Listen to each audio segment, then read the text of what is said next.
Vamos a utilizar esta noche para iluminar esta sesión Mateo capítulo 15, versículo 13. La enseñanza de esta noche es la continuación de la semana pasada, Sean Santos, parte 2. Vosotros sois la sal de la tierra, mas si la sal se desvirtúa, ¿con qué se la salará? Ya no sirve para nada más que para ser tirada afuera y pisoteada por los hombres. Vosotros sois la luz del mundo. No puede ocultarse una ciudad situada en la cima de un monte, ni tampoco se enciende una lámpara y la ponen debajo del celemín, sino sobre el candelero, para que alumbre a todos los que están en la casa. Brille así vuestra luz delante de los hombres, para que vean vuestras buenas obras y glorifiquen a vuestro Padre que está en los cielos. No penséis que he venido a abolir la ley y los profetas. No he venido a abolirla, sino a dar cumplimiento.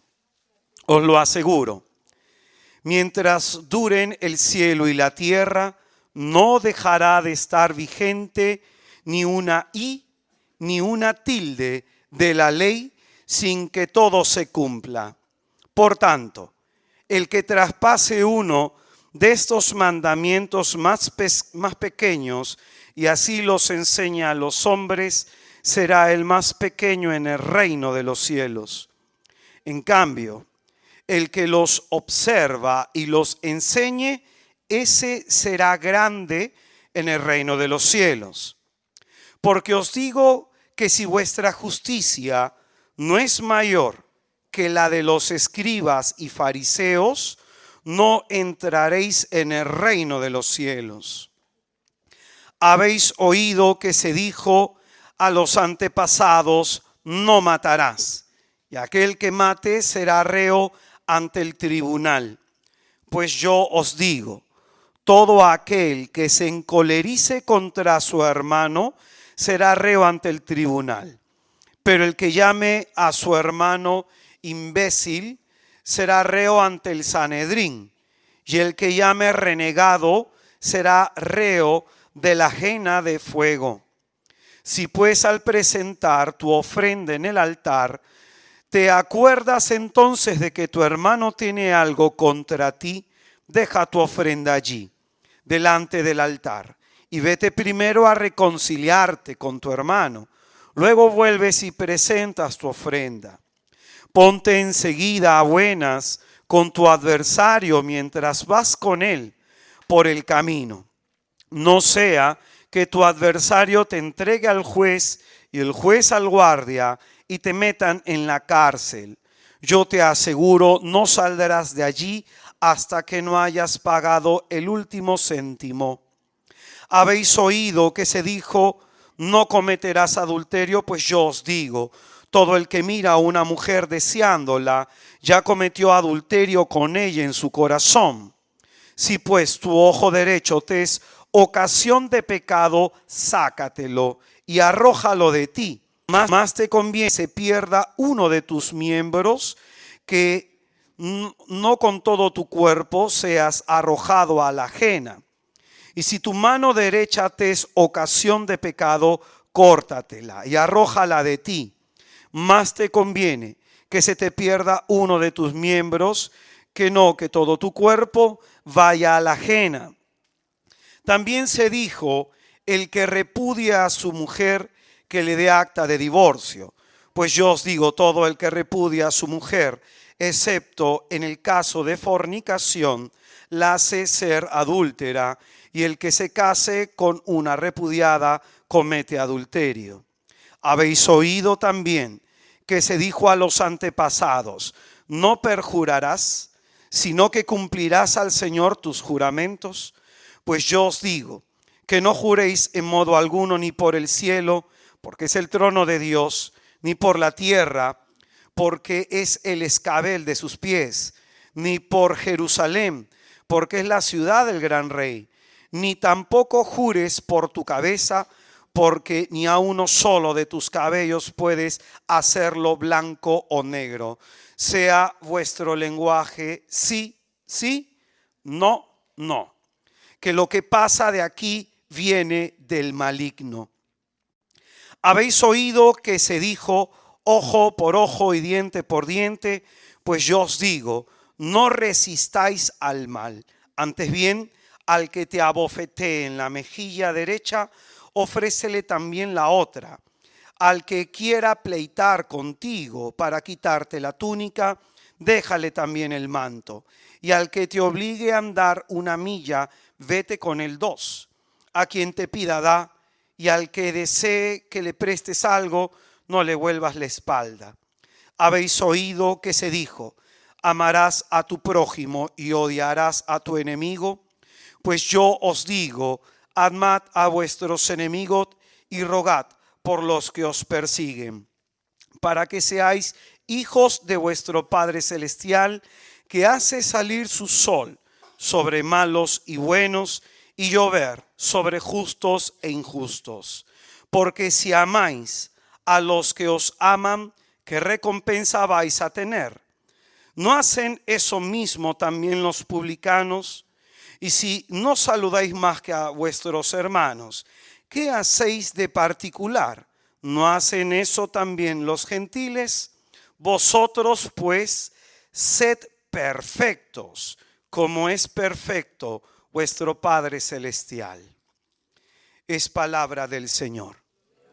Dice, a la iglesia de Dios que está en Corinto, a los santificados en Cristo Jesús, llamados a ser santos, con cuantos en cualquier lugar invocan el nombre de Jesucristo, Señor nuestro, y de ellos, gracia a vosotros y paz de parte de Dios Padre nuestro y del Señor Jesucristo. Fíjate lo que dice acá, a la iglesia de Dios, a los santificados en Cristo. Nosotros, por medio del bautismo, hemos quedado santificados. Por eso es que se puede hablar de una santidad ontológica y de una santidad moral. Más adelantito te lo voy a explicar. Pero fíjate, cuando el Espíritu Santo ha sido derramado por nosotros en el bautizo, en ese momento hemos quedado santificados. El Espíritu que actuó en Cristo es ahora por el bautismo el que va a actuar en nosotros santificándonos. Amén. Amén. Vamos a leer otro texto para entender esta cuestión. Segunda de Corintios, capítulo 3, versículo 17 y 18. Segunda de Corintios 3, 17 y 18. Dice, porque el Señor es el Espíritu, y donde está el Espíritu del Señor, allí está la libertad. Mas todos nosotros, que con el rostro descubierto reflejamos, como en un espejo, la gloria del Señor, nos vamos, escucha esta parte que es importante, nos vamos transformando en esa misma imagen. ¿En qué imagen nos vamos transformando? En la de Cristo, muy bien. Mira lo que hace el Espíritu Santo, más o menos para que lo entendamos. El Espíritu Santo mira a Jesucristo y nos mira a nosotros, como si fuéramos nosotros un bloque de concreto, un bloque de mármol. Entonces mira el Espíritu Santo y como un escultor va comenzando a trabajar, a esculpir en nosotros la imagen de Jesucristo. Amén. Más o menos esto es lo que, de alguna analogía para entender este texto, dice. Nos vamos transformando en esa misma imagen, cada vez más gloriosos. Así es como actúa el Señor, que es el Espíritu. El Espíritu Santo es el encargado entonces de nuestra santificación. Él es el que va trabajando en nosotros. Por eso es importantísimo, hermanos queridos, que hagamos así como hacemos oración al Señor, a Jesucristo, hacemos a veces oración al Padre, hacer también a veces oración al Espíritu. Sabemos que Dios es uno y trino, que si oramos a uno, estamos orando a toda la Trinidad. Pero siempre es bueno también entender quién es el Espíritu Santo, su papel en nuestra vida, lo que Él quiere hacer en nosotros. Amén. No solamente ver al Espíritu Santo como el que da dones, como el que da carismas, sino ver al Espíritu Santo y entender cuál es la obra de santidad que quiera trabajar en nosotros. ¿Claros hasta acá, hermanos? La santidad entonces, escucha bien y apunta lo que esto es importante. La santidad entonces va a consistir en parecernos a Jesús. ¿En qué va a consistir la santidad? Fuerte, ¿en qué va a consistir la santidad? Hermano, ¿nos parecemos alguito? Alguito, ¿no? Ánimo, hermano. Ánimo, ánimo.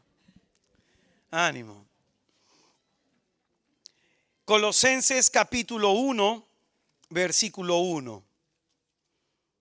Colosenses capítulo 1, versículo 1. Pablo, apóstol de Cristo Jesús, por voluntad de Dios, y Timoteo, el hermano, a los santos de Colosas, hermanos fieles en Cristo, gracia a vosotros y paz de parte de Dios nuestro Padre. Hermano, si prestamos atención a estos dos versículos que hemos leído, de pronto uno dice que es lo impresionante de acá y que se nos está hablando de la santidad. Yo quisiera que te fijes cómo Pablo llama a la iglesia. Mira lo que dice. Pablo, apóstol de Cristo Jesús, por voluntad de Dios, y Timoteo, el hermano, a los santos de Colosas. Es decir, ¿cómo le llama Pablo a la iglesia? Imagínate, los santos de San Borja. ¿Por qué les llama santos? A veces nosotros tenemos un problema. Hay un dilema en la iglesia que es que hay gente que dice que tras el encuentro con Cristo viene la conversión y uno tiene que caminar en conversión toda su vida, ¿no? Y hay gente que dice que no, tras el encuentro con Cristo supone la conversión y tras esa conversión uno tiene que ser santo por el resto de su vida. Entonces hay esta diferencia que hacen algunas personas y de pronto yo quisiera que entiendas esto que está diciendo Pablo a la iglesia de Cristo. ¿Qué significa esto? Le está hablando a gente que ya está bautizada.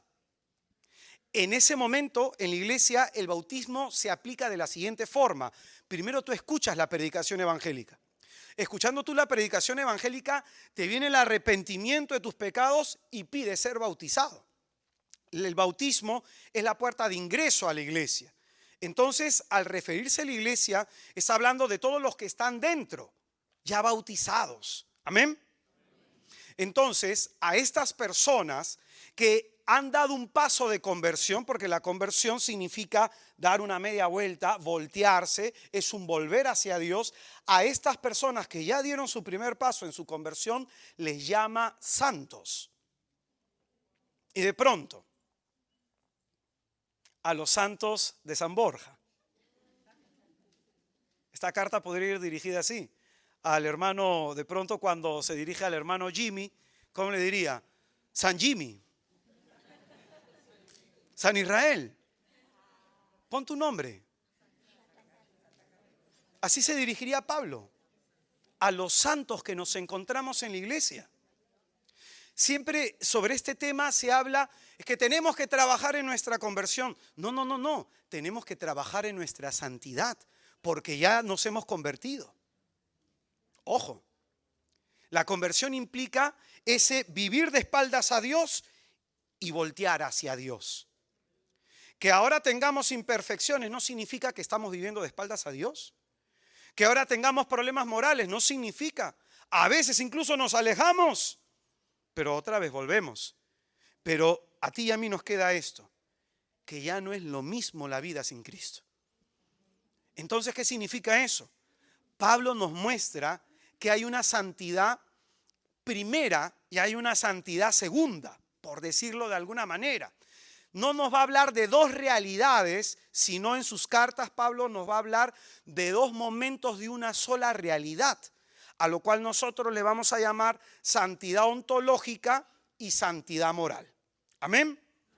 Amén. Entonces, hermano, pregúntale al que esté a tu lado cuál es su nombre.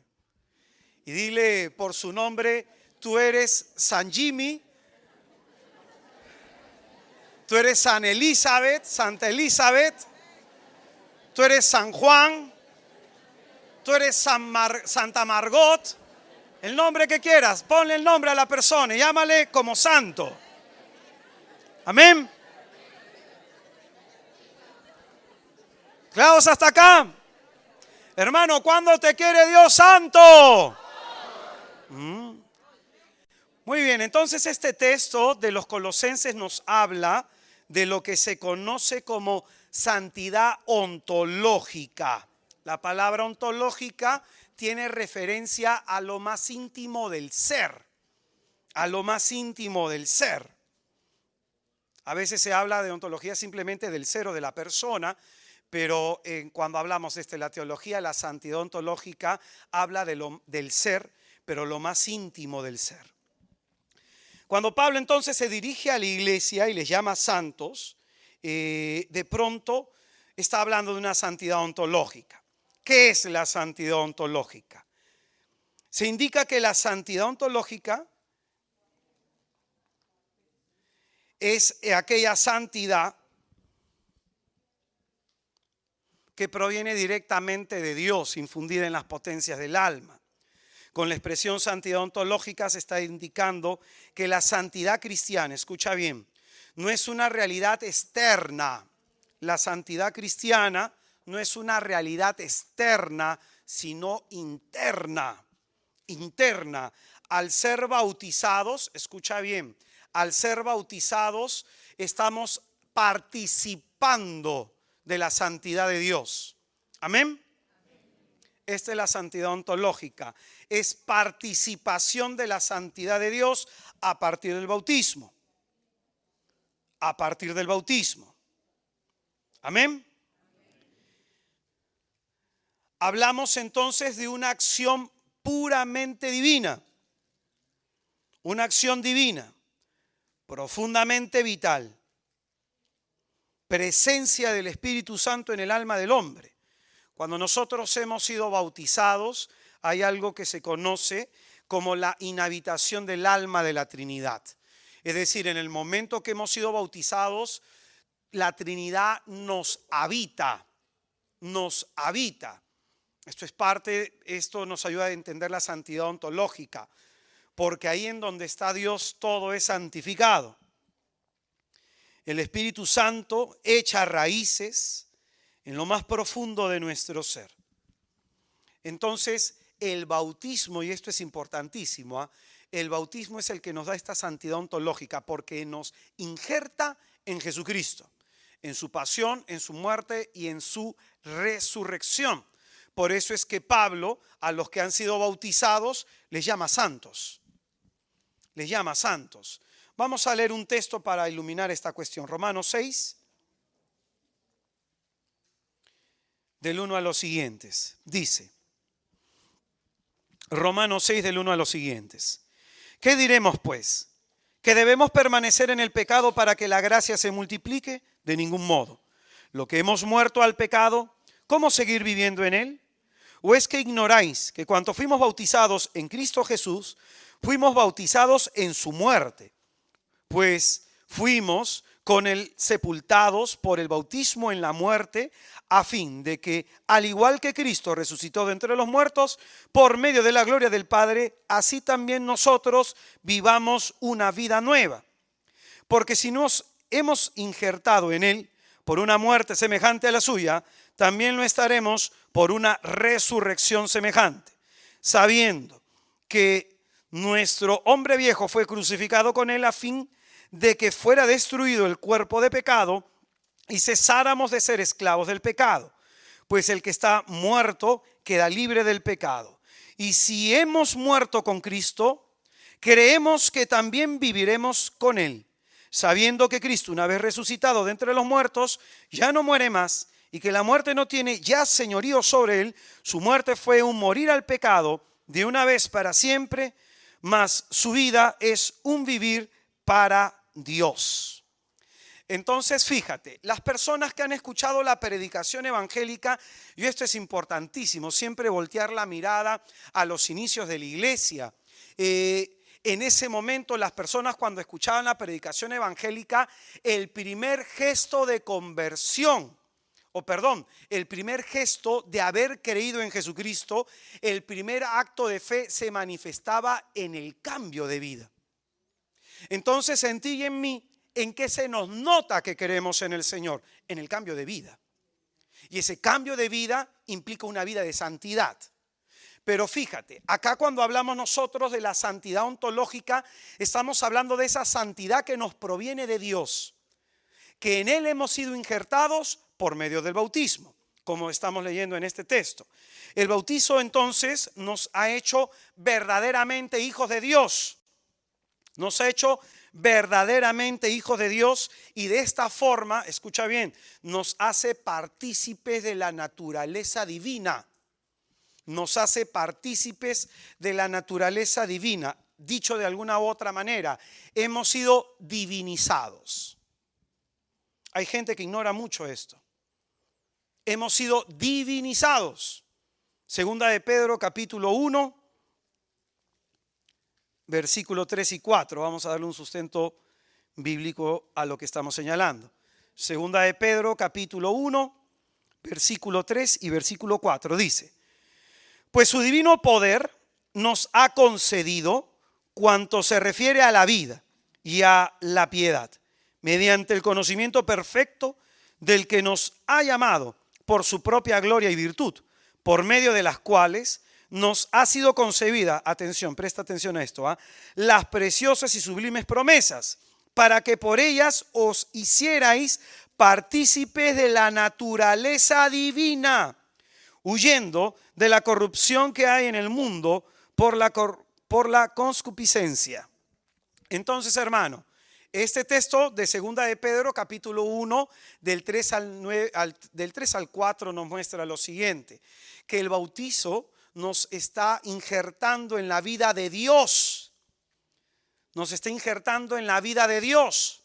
Amén. Y es esa, al ser injertados en esa vida misma, somos santificados. Amén.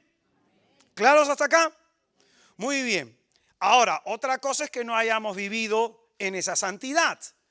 Pero ¿se entiende lo que es la santidad ontológica? ¿Se entiende? La santidad ontológica es aquella santidad que nos proviene de Dios a través del bautismo, que nos ha santificado haciéndonos partícipes de la naturaleza divina. Hemos sido divinizados. Por eso dice acá, haciendo partícipes de la naturaleza divina, huyendo de la corrupción que hay en el mundo por la concupiscencia. Por la concupiscencia. Entonces, cuando nosotros estamos hablando de la santidad ontológica, estamos hablando de que somos santos en Cristo y por Cristo. Amén. Santos en Cristo y por Cristo. De ahí que Pablo se refiere a los integrantes de la iglesia como santos. No porque de pronto ellos eran un San Francisco de Asís, un San Antonio de Padua, no porque de pronto eran una Santa Catalina de Siena, ¿no? De pronto los corintios no eran así. No porque fueran eso. Pablo no está hablando de la santidad moral de ellos, sino que está hablando de la santidad ontológica. Por cuanto y por tanto están unidos a Cristo, son santos. Amén. Amén. Al que está a tu izquierda, a tu derecha, dile: San Jimmy, San Luz, San Germán, Santa Inés, Santa Clara, San Israel, San Teodolinda, el nombre que tengas. Amén. Amén. ¿Se entiende lo que es la santidad ontológica? Muy bien. Entonces, escucha bien lo siguiente. Es importantísimo para nosotros comprender entonces que este primer punto de partida, Dios ya nos hizo santos en el bautizo. Ya nos hizo santos. Simplemente que no hemos vivido conforme a esa santidad ontológica. Por eso hemos hablado de la santidad ontológica y de la santidad moral. Cuando Pablo se dirige a la iglesia y le dice los santos, ya sabes, no es por su moralidad, no es por la virtud de sus actos, no es por la perfección de sus obras en caridad, en fe y en esperanza, sino es porque son santos en Cristo en el sentido de que están unidos a Él. Amén. Pero cuando hablamos de santidad moral, se quiere expresar aquella transformación ontológica. Escucha bien, la santidad moral es aquella transformación ontológica que se refleja en nuestras obras. La santidad moral es un reflejo de la santidad ontológica que se refleja en nuestra conducta, en nuestra vida espiritual, en nuestras obras, en nuestro comportamiento en concreto. Entonces, dicho de una manera para que se pueda entender, la santidad ontológica y la santidad moral están profundísimamente unidas, en el sentido que la santidad moral es la expresión de la santidad ontológica. Amén. Repito esta idea. La santidad ontológica y la santidad moral están profundísimamente unidas, en el sentido que la santidad moral es expresión, es una manifestación exterior de esa santidad ontológica. Amén. La santidad que Dios ha ejecutado en nuestro interior, cuando es bien vivida, se exterioriza en nuestras obras. Por eso se llama santidad moral. Y de pronto, esta distinción es conveniente porque de pronto subraya que se trata precisamente no de dos realidades. No estamos hablando, cuando el hombre es santo, no estamos hablando solamente de una santidad moral. Cuando tú ves a San Martín de Porres, cuando tú ves de pronto a Santa Rosa, o cuando tú ves a algún santo, el que fuera, no se está viendo solamente su santidad moral, no se está viendo solamente sus obras de perfección, no se está viendo solamente lo virtuoso que es, sino que se está viendo un reflejo de lo ontológico, un reflejo de la santidad de Dios, un reflejo de la acción de Dios dentro de la persona ya iniciada en el bautismo. Amén. ¿Claros hasta acá? Entonces, esta distinción implica ver la santidad no como dos puntos distintos, la ontológica y la moral, no como dos realidades distintas, sino como aspectos de una misma dimensión, dos aspectos de una misma realidad, dos aspectos de nuestra propia existencia. Es decir, Dios me habita en el interior. Y porque Dios me habita en el interior, mientras yo colaboro, mientras yo coopero con ese Dios que me habita en el interior, mis obras van a ser transformadas. ¿Me dejo entender? Mientras yo coopero con ese Dios que me habla en el corazón, con ese Dios que me inspira mociones buenas en el alma, mientras yo coopero, entonces mis obras van siendo transformadas. Dios no me santifica por fuera, por dentro. Y esa santidad interior, ese cambio interior, esa unión mística, esa unión íntima con Dios, se refleja en obras. De ahí que tú ves que una persona ha cambiado, no porque la persona, por un acto de su propia virtud, no porque la persona es un estoico, no porque la persona de pronto es un budista, un hombre de pronto de vida ascética, por eso esto es importantísimo, hablar de la ascética y de la mística. No porque la persona es una persona que hace ejercicios espirituales, es santa.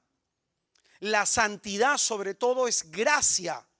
El hombre colabora con la gracia de Dios. Colabora con la gracia de Dios. De ahí que yo te diga de que en los santos, cuando nosotros los contemplamos, estamos viendo el trabajo del Espíritu Santo. El trabajo acabado del Espíritu Santo. Por eso es que he creído conveniente hablar sobre la santidad y dedicarle un capítulo más, un día más, porque es importante. Acá te pude haber metido también el tema de lo que es la ascesis y la vida mística, y de pronto ha habido una gran discusión a nivel de teología espiritual, que es una de las ramas que a mí me gusta. En realidad me gustaría dedicarme a eso. Y la teología espiritual de pronto a lo largo de la historia ha mostrado de que en algún tiempo muchas órdenes religiosas y muchos cristianos pusieron énfasis en su práctica ascética, es decir, yo dejo de comer, o yo hago esto, o yo hago mucha penitencia y así me hago santo. Entonces hay mucha gente que tiene ese problema. Por eso es bueno entender lo que es la ascesis y lo que es la mística, que eso le voy a dedicar una clase para la siguiente sesión. Entonces esta distinción es oportuna, porque hay que entender que el santo, la persona que tú ves que moralmente lleva una vida buena, lo que está haciendo es viviendo interiormente esa santidad ontológica y que se exterioriza, nada más, se exterioriza. ¿Me dejo entender? Es como que, por ejemplo, nosotros sentimos el cuerpo frío, alguien nos toca y nuestro cuerpo está frío y de pronto agarramos y nos tomamos pues un caldito de pollo, o tu sopita de menestrón, o tu aguadito de pollo, tu chupe de pescado, lo que sea, pero caliente, caliente. Eso que tomas y te quema la boca. Inmediatamente te lo tomas y por dentro ese calor se va expandiendo hacia afuera, ¿o no? ¿Se va expandiendo o no? Y hasta que comienzas a sudar, ¿o no? Muy bien, algo más o menos así. Vamos a comparar pues el caldito de pollo con esta cuestión. Pero alguna analogía tenemos que entender. Es esa inhabitación del alma de la Trinidad.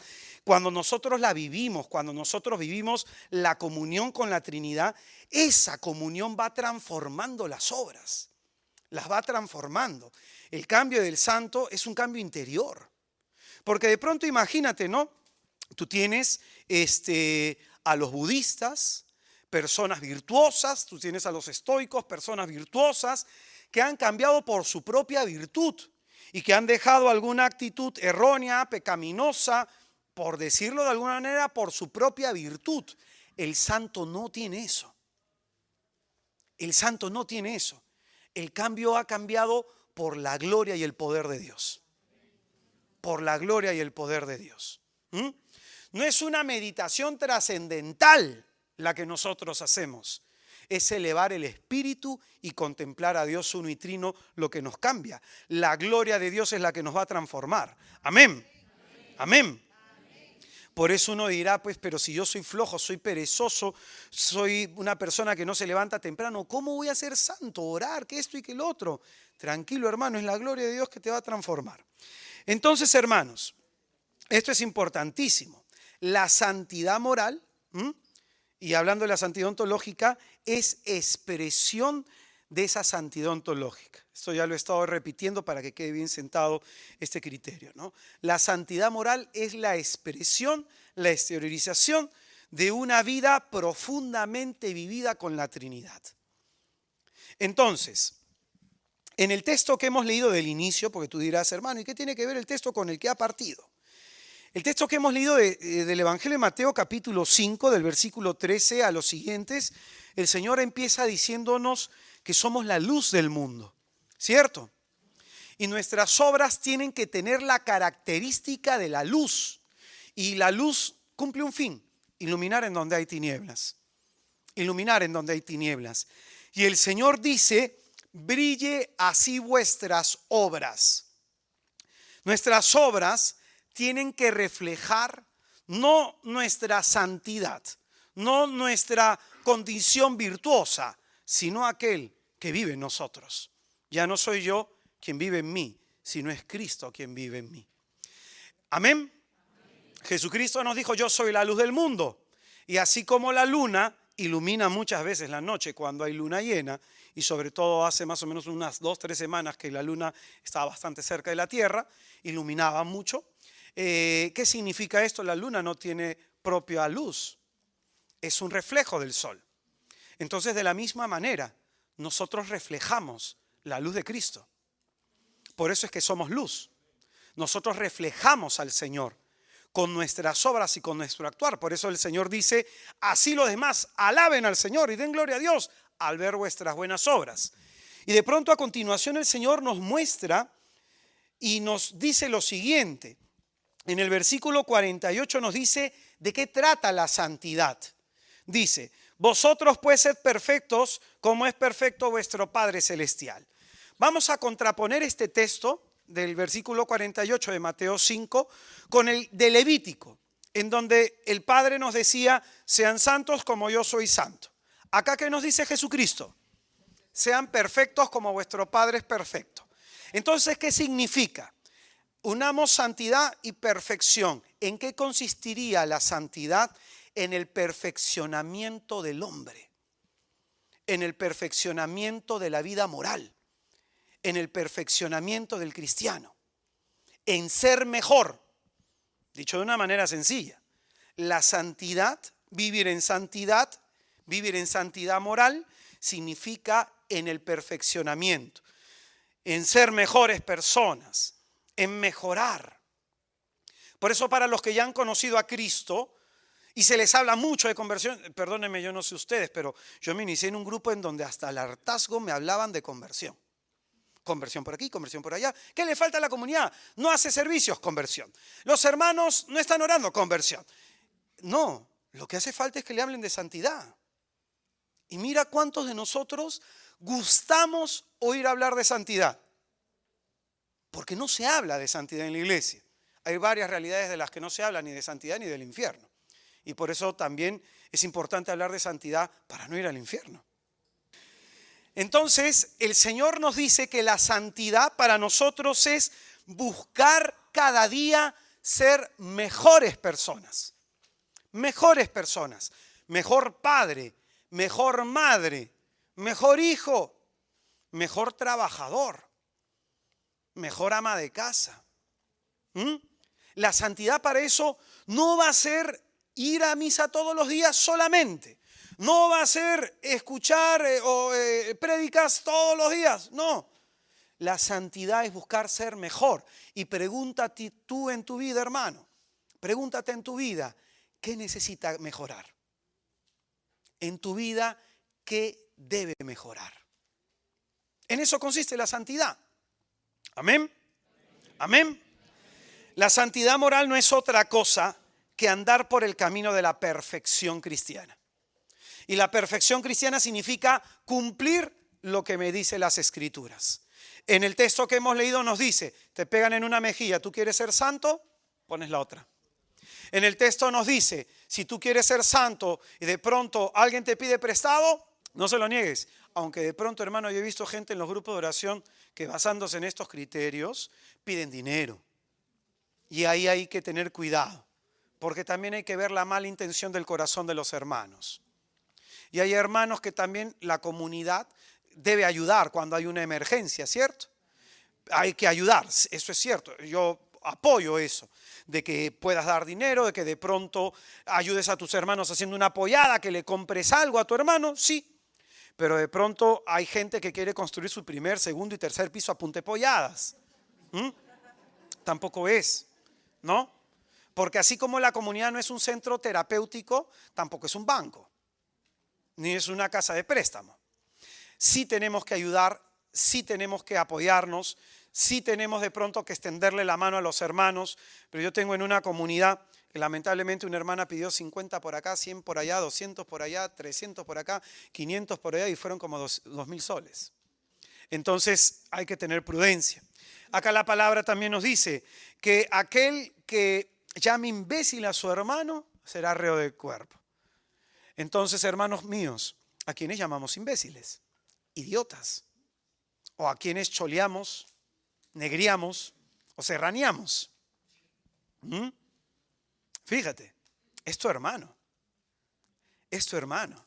Yo la vez pasada hablaba con una hermana que me dio bastante risa y lo digo como anécdota, ¿no? Ella me decía, sí, porque la gente de provincia y que la gente... Hermana, ¿tú qué tanta cosa hablas si tú eres de Cerro de Pasco? Le dije. Simplemente que habrás vivido aquí en Lima como 20 años. Pero hay gente que tiene eso, racismo, clasismo. Entonces, ¿tú quieres ser santo? ¿Qué comes tú? ¿Qué come la chica de tu casa? ¿Come la misma comida? Yo incluso he visto en algunos lugares que le hacen comer para otro lado. Oye, el Señor te va a hacer lo mismo cuando esa persona llegue al cielo. También te va a hacer comer al otro lado. Y a esa persona la va a poner a la cabeza.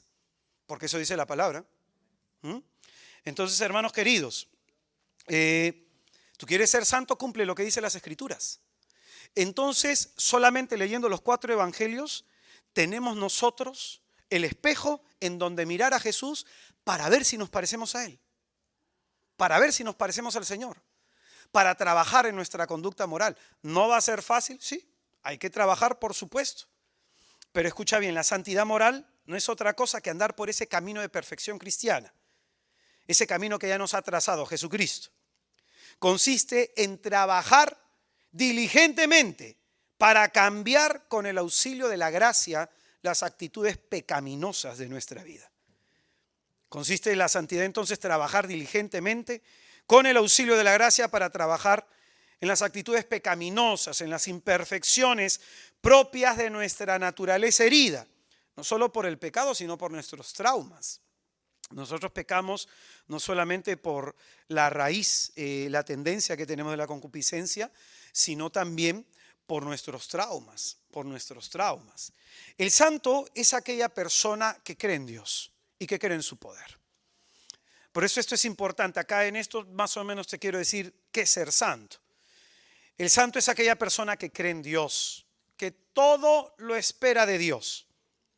Aquella persona que ama a Dios sin medida, Aquella persona que se siente profundísimamente impactada por Dios. Estas son características, cuando uno ve un santo, son las características que tiene.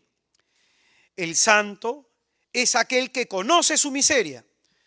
Esto es importantísimo. El santo sabe que es pecador, pero conoce su miseria, mira su miseria desde la misericordia de Dios. Hay gente que dice, uy hermano, yo soy pecador, entonces mejor dejo de ser responsable. Uy hermano, yo soy pecador, mejor dejo este ministerio. No, el santo es el que conoce su miseria, pero la conoce desde la misericordia de Dios. Por eso lo que lo impulsa al santo a cambiar es la misericordia de Dios. No para aprovecharse, sino para no fallarle. El santo se siente movido por la misericordia de Dios, no para aprovecharse de esa misericordia, sino para no fallarle, porque le apena fallar esa misericordia de Dios.